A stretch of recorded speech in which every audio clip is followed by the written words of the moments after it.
What is up, guys? I'm super stoked to have you guys here as I have a great video in store for you today.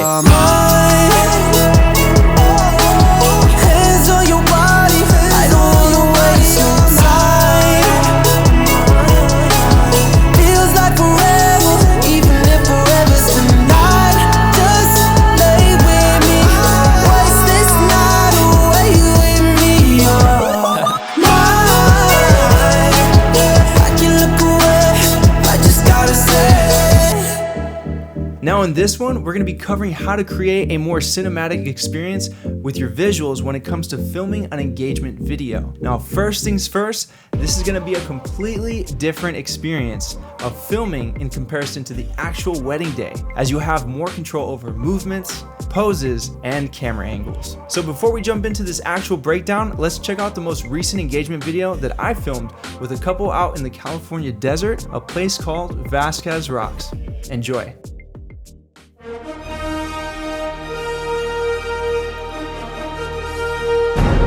All right. Let's just roll the tape. Sorry, guys. Hold you close. I would give my life for you, you know. And I swear to never let you go. Not even for a moment.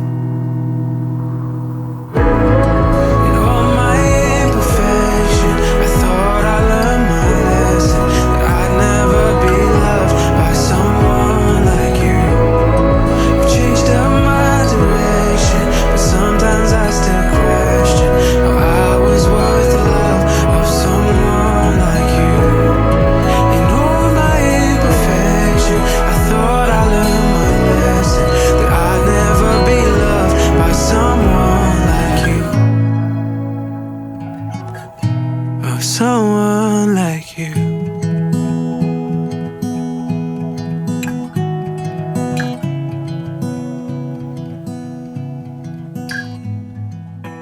Awesome. Okay, so there you have it. Short and sweet, something that the couple can have prior to their wedding day and a sort of build up to the magical experience that they'll be sharing together on their big day. So let's walk through the entire process from pre-production, on-set location, and finally post-production. Let's kick off pre-production. First things first, you'll need to discover a location that works for both you and your clients. You're gonna wanna Instagram it, TikTok, YouTube, Google Maps, anything to find a really dope spot. So what I did was ask the couple on a call, hey, where would you want to ideally have the backdrop location be? They suggested a few places, and because I loved the way Vasquezrocks looked, I knew that this would be a solid backdrop for not only the couple to have in their video, but for me to have in both the behind the scenes content and photos.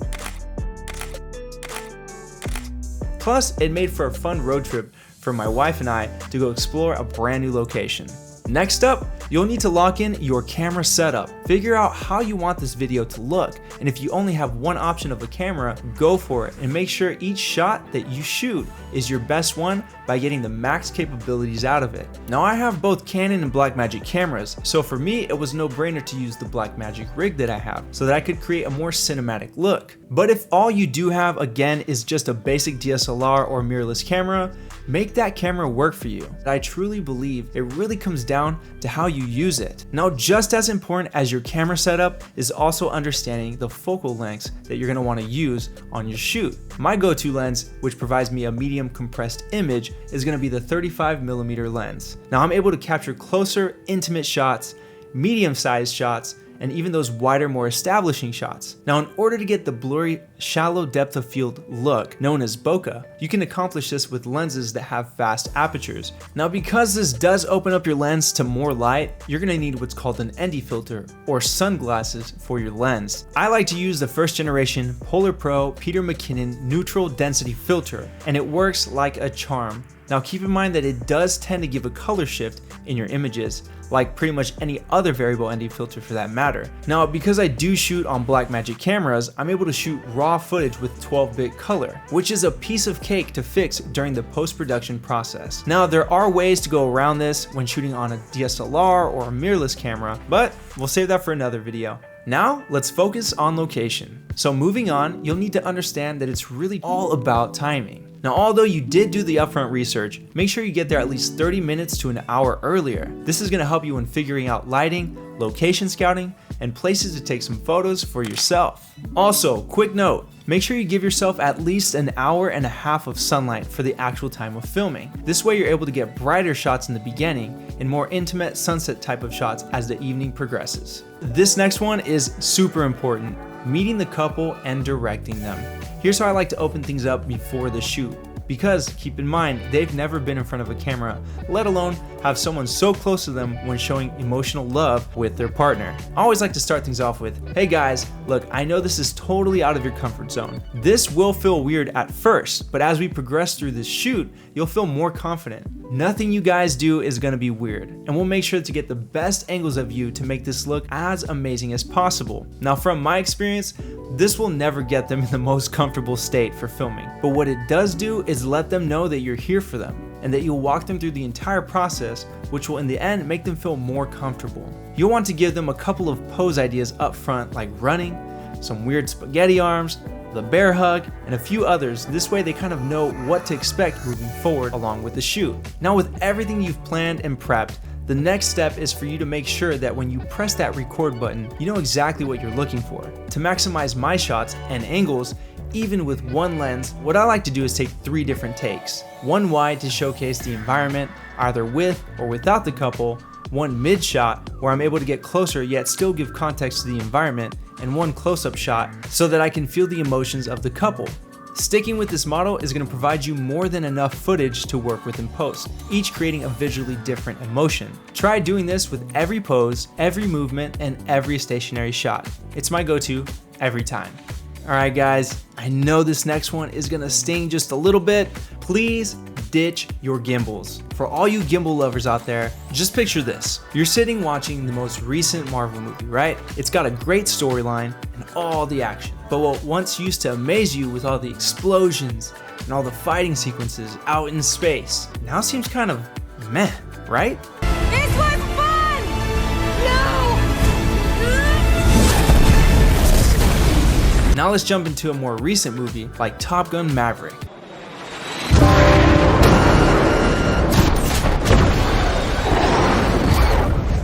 Now, I'm not a bandwagon fan or anything. Let me ask you, how did it make you feel after watching that movie?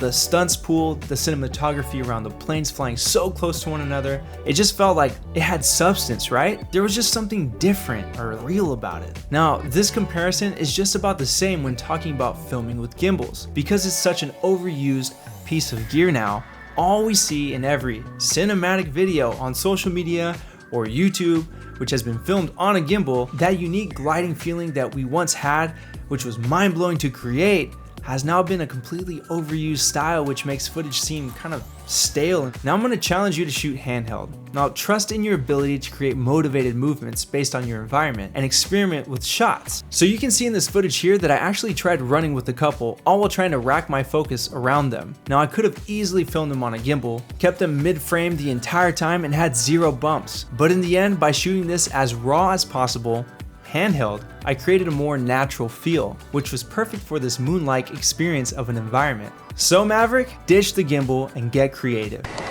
Ow! Now let's go ahead and jump into post-production. Now with breaking down your footage, what I like to do is drop all of my footage onto a timeline just to go through everything from start to finish. I create short clips from what I think I'll be able to use in the final edit. Now you'll most likely be left with a lot of the same footage as you shot everything in 3s. So you'll have plenty of options. Next up is finding the right song. With having the opportunity to meet the couple before their wedding, you're able to talk with them and figure out what kind of music they actually do like and the vibe they give off just naturally. Now for my music taste, I love to create visuals with songs that have emotion in them. Music that you would hear on the radio or a song that you would listen to on a Spotify playlist that you just discovered, just something that you would actually listen to. Now what I absolutely love and I can't recommend enough is gonna be musicbed. These guys have an absolutely massive catalog of songs to choose from, and once you create an account, you'll have access to using all their music based off the licensing agreement you selected. This is not a sponsored ad, I just love musicbed.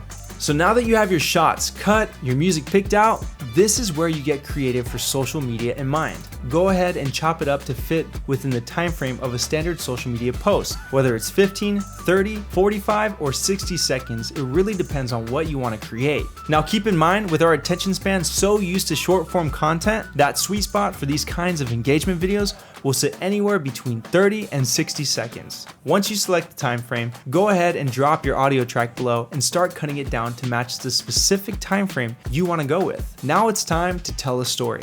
I love to have my intro shots showcase the environment with the couple's names. This way you know right off the bat where this visual is going to take place and who we're expecting to see next. After this, I go right into the tight shots to showcase emotion. Now every edit is subjective, and I'm 100% sure that if I were to give the raw footage to another editor, this video that I made would feel completely different.